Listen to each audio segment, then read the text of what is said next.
Nepal is a country of 4 main castes, 36 creeds, and a unique tradition of religious values, customs, and norms. According to legend, some 330 million gods and goddesses reside in Nepal.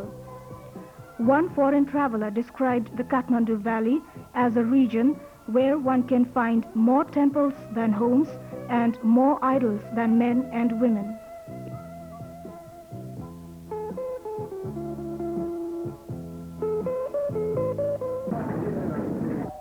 The Kumbeshwar temple, situated in Patan, is one of special importance in this religious tradition, as it has a link with the renowned holy lake of Gosainkunda high in the Himalayan mountains.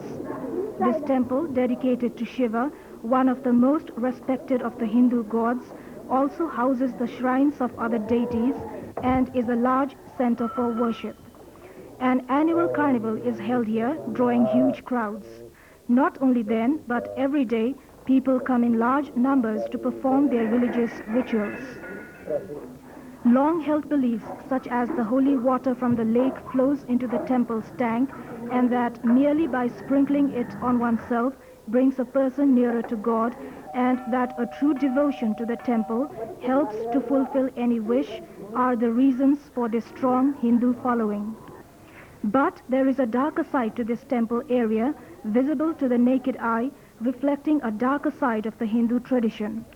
On the one hand, Nepalese Hinduism and Buddhism ask us to love all living things and to be kind and helpful to our fellow men, but on the other, social tradition has dictated that one group in the community is exploited, humiliated, and despised by the others. This group is the sweeper caste, or Pode, as they are known in Nepal, the untouchables in the Hindu caste system, the Sudras, Mahatma Gandhi's children of God. They live in the very shadow of the Kumbeshwar temple, but such is their position that they are required to sweep and clean it, but are forbidden to enter its inner precincts. The life of the average sweeper is one of rejection and humiliation, of scavenging for food, clothing, and firewood to supplement meager wages, and of living on the fringes of society, both literally and metaphorically. If to be born as a human being in Hindu culture is to have attained the highest form of life, why is the sweeper child doomed to spend his life trapped in poverty and a caste-bound occupation? How is it possible to break this circle? Nepalese society has been developing very quickly over the last 3 decades, but during this rapid growth, the conditions of the Pode have been largely ignored. While the law itself does not discriminate against them, social attitudes are harder and slower to change. The ostracism suffered by the Pode children at the free government primary schools so discouraged them that they did not attend, therefore were largely illiterate. This question had long been the cause for concern of a local resident, Mr. Siddhi Bahadur Khadgi. He himself is from the butcher caste, also a low-status group, but through hard work and determination, his family had broken through this barrier, so he thought, why not the Podes? 38 years ago, Mr. Khadgi had started a bone factory in the locality, partly to give the Podes an alternative means of employment to sweeping, but the real future for them, he felt, lay in education. In 1983, with rupees 500 of borrowed money, and in defiance of local prejudice, he established a daycare center in the very vihar which the Podes were forbidden to enter. The running of the project was immediately taken by his daughters under the leadership of his son Kabindra, and classes in adult literacy soon followed. At the same time, a carpet weaving training was also launched as an income-generating program for the teenagers and adults. In 1984, just 1 year later, a primary school was established for the children of the sweeper community and as a continuation of the nursery school. In 1986, custom-made buildings were constructed for it. Today, some 220 children attend the school, 60% from the sweeper community and 40% from other castes.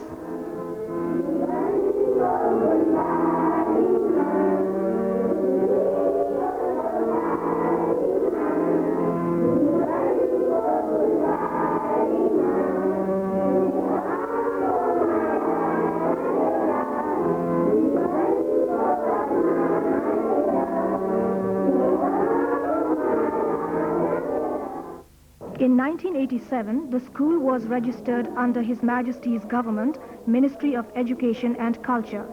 Until then, the school had managed to get by on small donations and family funds, but the school was near to bankruptcy and closing down when it was rescued by the timely intervention of Red Barna, the Norwegian Save the Children Fund, and re-established as formally in 1988 under the title Kumbeshwar Technical School, KTS.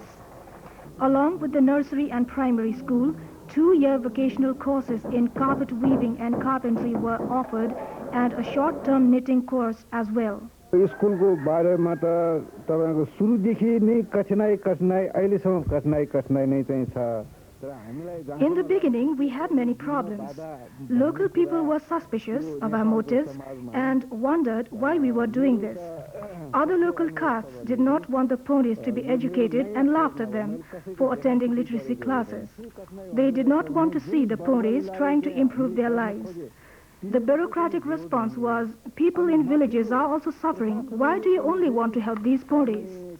My family has lived here and been involved in local development for many years now.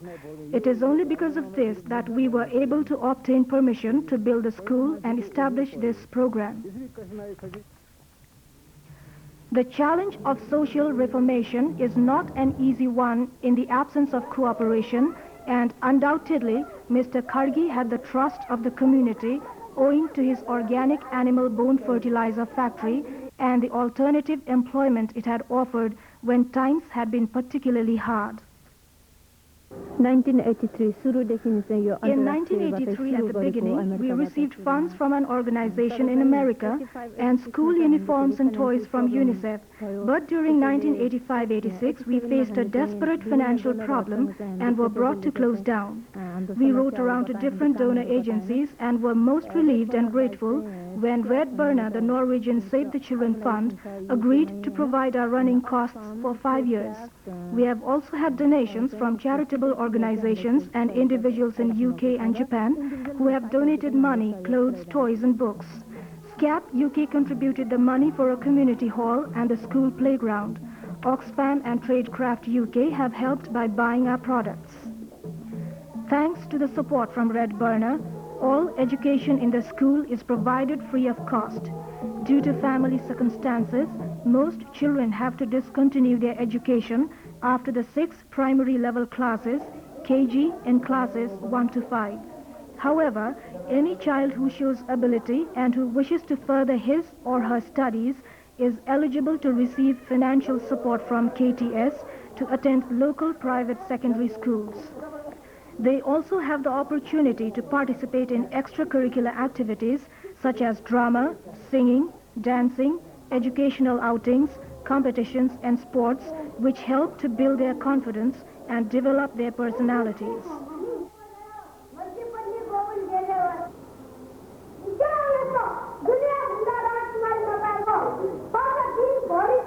स्कुलमा अरु जातहरुको बाहेक पोडी जातिका विद्यार्थीहरु पनि पढ्छन् यसरी पढ्दाखेरि सँगै बसेर पढ्दाखेरि तिनीहरुमा Because the teachers don't discriminate between children of different castes, the children don't either. We have children of all abilities here which cut across all caste groups. Children above 3 years of age can join the nursery school. It starts at 7:30 a.m. when their parents are out sweeping the streets, so they are cared for in their absence. Surya Maya, a widow and the hostel warden, says that her own and her daughter's future has been secured by KTS.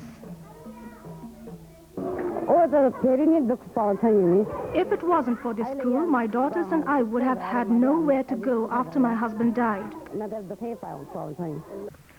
Surya Maya's daughters are looked after in the school's hostel. This was started in 1984 with just 3 children who had nowhere to go. Now 21 orphans or semi-orphans are cared for by the school. Some come from very poor one-parent families and some have no one and were found wandering in the street. Some, like Surya Maya's daughters, are here with their mothers who have also been given sheltered housing and work by the school or the opportunity of joining the vocational courses. An important part of our work is the hostel children that we look after. and we're hoping to get individual sponsorship for them. Some of them are already sponsored, and we hope that maybe the rest of them will be able to be sponsored also gradually. When KTS was initiated as a technical school, the trades chosen by the community were those in which there could be a guaranteed job market in Kathmandu. 2-year courses in carpentry and carpet weaving are given. KTS is the only technical school which offers this training, and its students learn the entire carpet making process, spinning the raw wool, dyeing the spun wool, designing and weaving the carpet, and trimming the final product.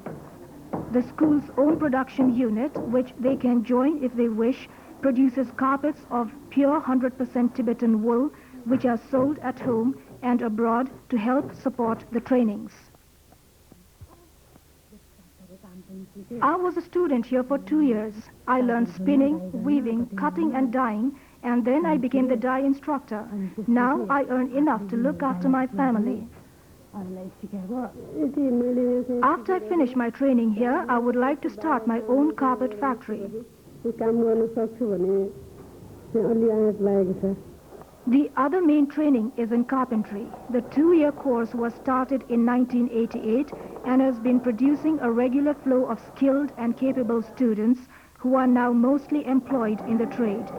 In the first year, the students learn to prepare wood and make simple constructions as well as some theoretical knowledge. In the second year, they learn joinery and furniture making to a high standard, often taking commissions from outside.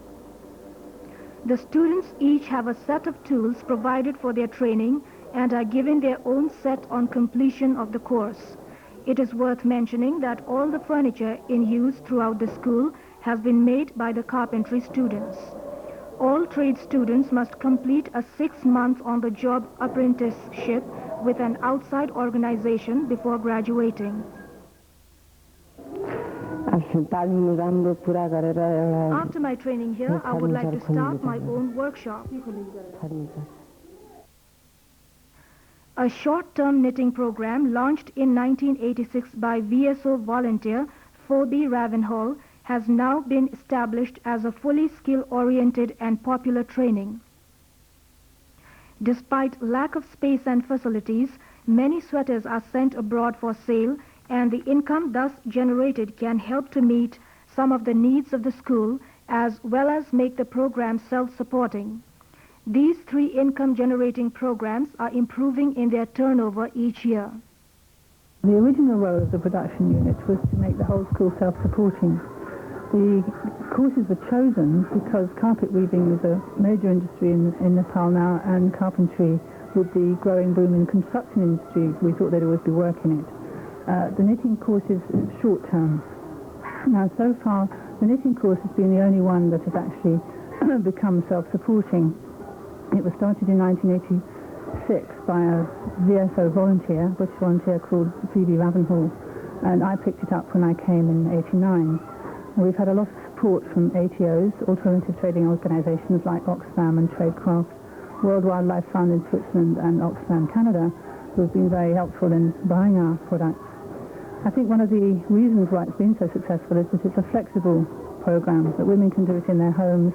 We have quite a lot of young girls who are working their way through school who can pay for their own fees to the knitting, and it doesn't have the same restrictions as a long-term course. Our aim with the